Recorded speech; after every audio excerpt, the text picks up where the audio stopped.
acometo una grande y hermosa hazaña. Callo cuán agradable será a Dios nuestro Señor, por cuyo amor he de muy buena gana puesto el trabajo y los dineros. Comenzamos guerra justa y buena. Dios poderoso, en cuyo nombre y fe se hace, nos dará la victoria. De la parte que a Dios cupo en mis trabajos y vigilias, asaz estoy pagado, porque siendo la hora suya, quiso tomarme por medio y que las gentes me atribuyesen alguna parte, aunque quien conociere de mí lo que yo, verá claro que no sin causa la divina providencia quiso que una obra tan grande se acabase por el más flaco e inútil medio que se pudo hallar, porque solo a Dios fuese atributo.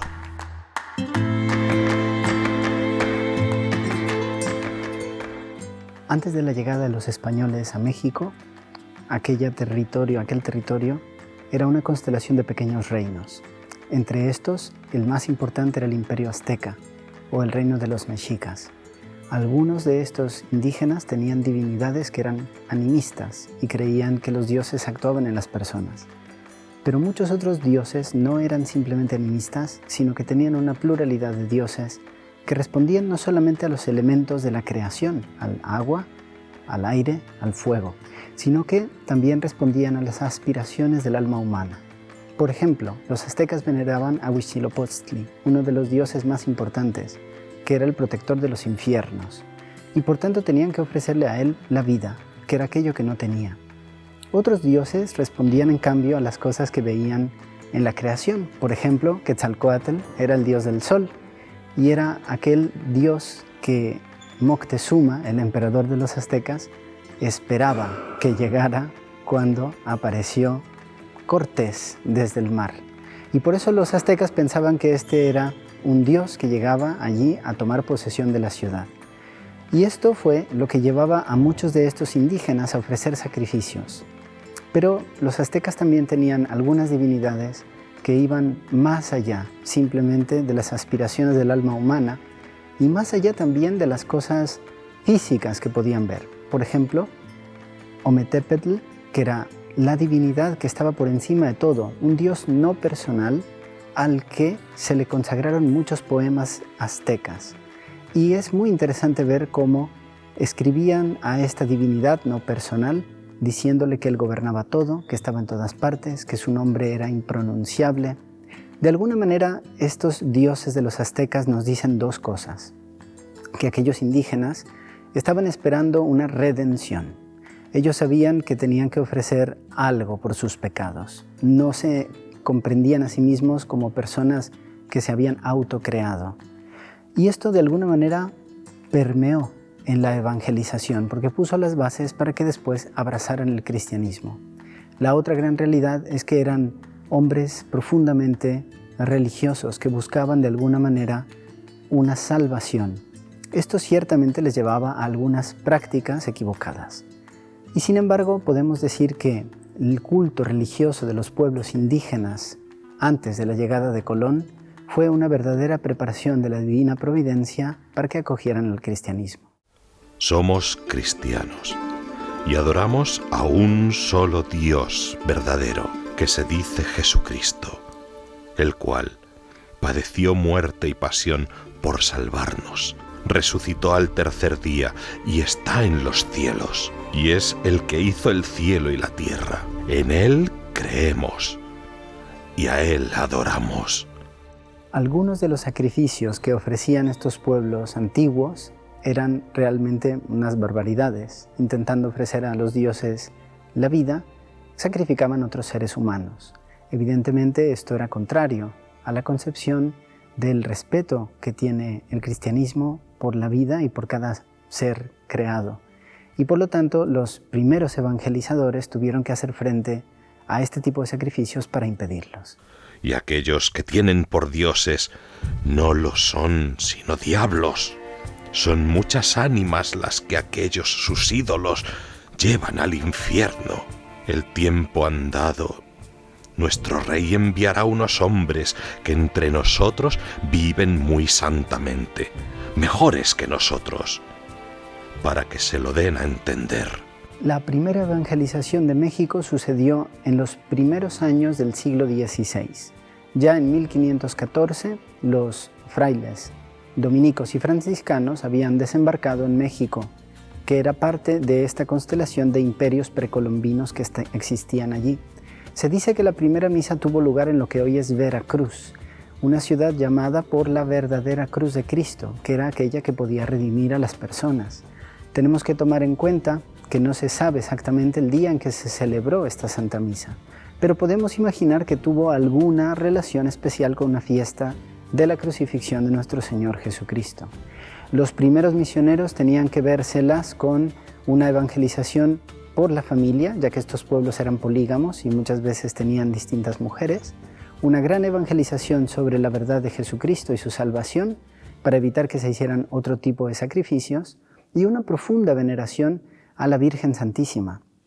Los primeros misioneros, sobre todo estos franciscanos y dominicos que llegaron al territorio de la Nueva España, trajeron una imagen de la Virgen Santísima, Nuestra Señora de los Remedios, que ellos querían utilizar para que fuese una imagen amable, cariñosa de la Madre de Dios a la que todos los indígenas pudieran rezar. No sería sino hasta las apariciones mucho más tarde de la Virgen de Guadalupe que ella se manifestaría de aquella manera tan iconoclasta, podríamos decir, ante los indígenas, llamándose a sí misma la Madre de Ometépetl. Ella de alguna manera les haría entender que ella era la Madre del Dios de todos los dioses. Y por lo tanto eso fue un impacto muy grande para los pueblos indígenas. La evangelización se hizo lenta y pacientemente, con muchos sacrificios y con mucha claridad doctrinal. Esto permitió que hubiera abundantes bautizos y también que se comenzaran a forjar las primeras familias cristianas. Dios, que hizo el cielo y la tierra, os hizo a vosotros, a nosotros y a todos. Y si fuéramos buenos, nos llevará al cielo, y si no, iremos al infierno. Como más largamente os diré, cuando más nos entendamos. Y yo quiero que aquí, donde tenéis estos ídolos, esté la imagen de Dios y de su Madre bendita.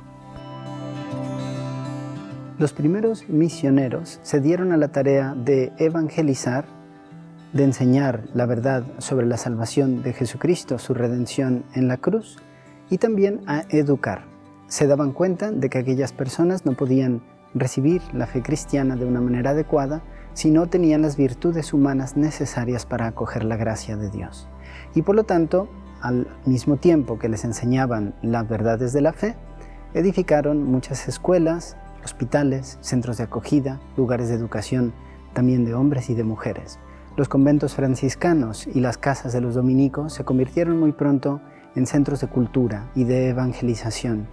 Tenemos que tener en cuenta que era una época de conquista y por lo tanto muchos de los indígenas podían ver en los españoles no solamente personas amigas que traían la verdad de Jesucristo, sino también personas que conquistaban su tierra y que al mismo tiempo tenían que vérselas con un estilo de gobierno completamente nuevo.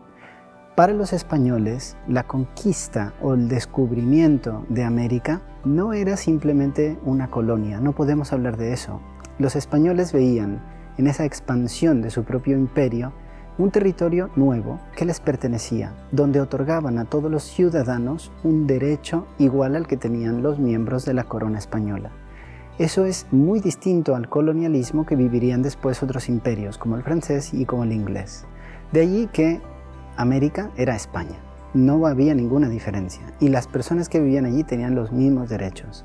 Y es apasionante pensar que aquellas personas que recibían la fe, junto con la fe, recibían sus derechos como ciudadanos de la corona, al igual que todos los demás.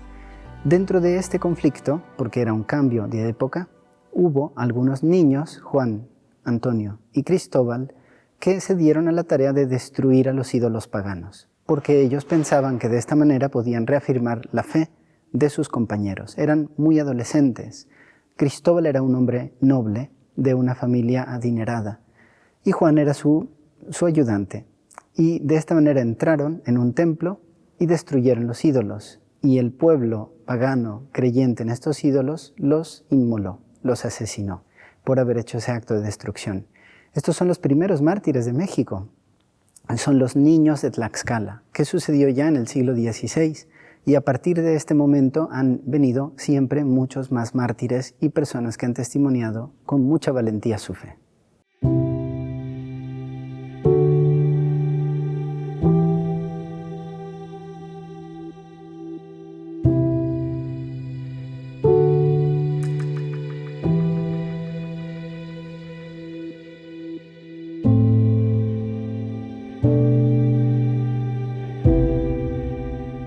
En uno de los relatos más importantes de la historia de México, se habla de una aparición de la Virgen Santísima. El Nipan Mopohua es un poema en náhuatl donde se cuenta que un indio llamado Juan Diego, que había sido educado por algunas personas de fe, se dirigía hacia el cerro del Tepeyac y allí encontró a una señora que le hablaba dentro de una música de muchos pájaros, y como con mucho cariño se dirigía a él para pedirle su ayuda. Juan Diego, viendo a la señora, se impresionó por la realeza de su vestido, por la maravilla de su resplendor y porque ella le hablaba como si fuera un hijo pequeño. Juan Diego, Juan Dieguito, el más pequeño de mis hijos, no estoy yo aquí que soy tu madre, no puedo acogerte en mi regazo. ¿Qué te hace falta si estoy contigo?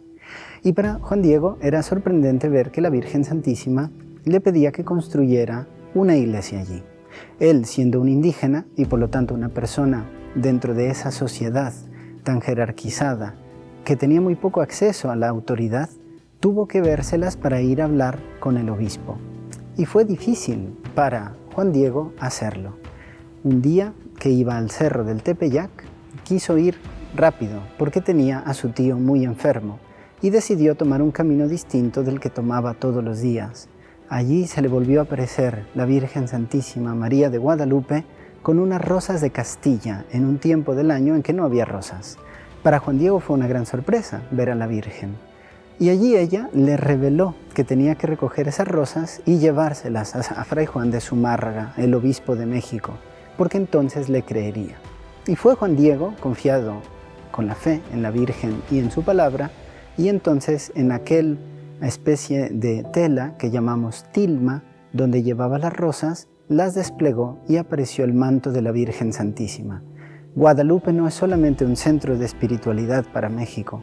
Guadalupe es un santuario distinto de los demás, porque en todos los santuarios de nuestra Madre la Virgen ha estado, pero en Guadalupe la Virgen está.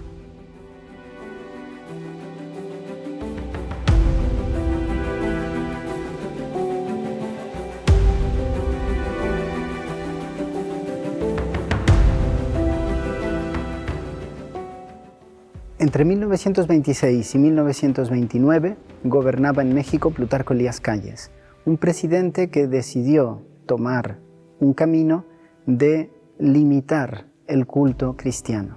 Se cerraron las iglesias y en muchos lugares hubo auténticos levantamientos de los fieles que deseaban acudir a las ceremonias religiosas. Comenzó entonces un crecimiento de la violencia, a tal punto que en el centro del país se organizaron auténticos ejércitos donde las personas de fe querían defender su derecho a participar en las ceremonias religiosas y a reivindicar su propia fe.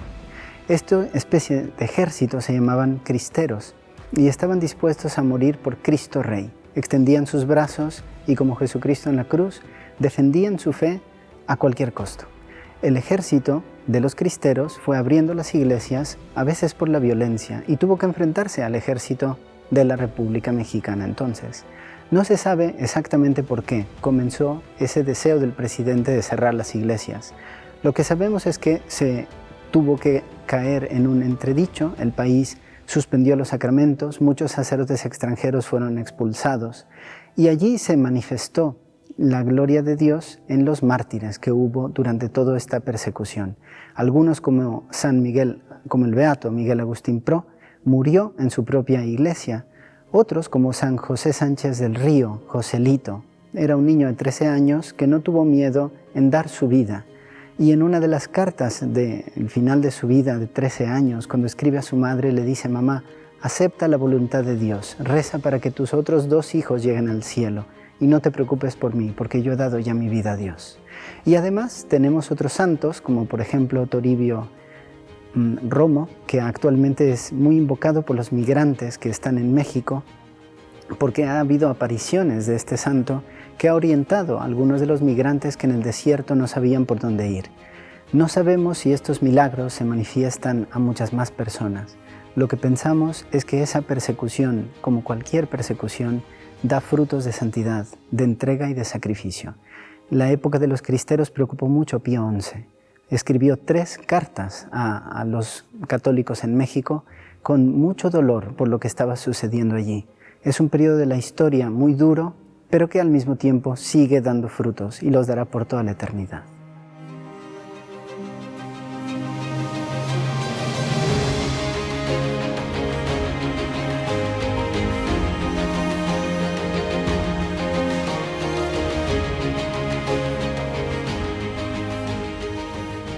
México es un país católico, donde las personas tienen la compañía de la Virgen Santísima de Guadalupe y donde tienen también unas familias cristianas que han sabido educar a sus hijos en la fe. Los seminarios más grandes de América Latina, por la gracia de Dios, están en México. Hay centenares de vocaciones en algunas de las diócesis donde sucedió la persecución cristera y hay muchos santuarios edificados en el nombre de la Virgen. Si algo ha contribuido esta fe es a edificar un país donde las personas se respetan unas a otras, donde hay un gran sentido de solidaridad, donde todas las personas quieren realmente dar su vida por los demás.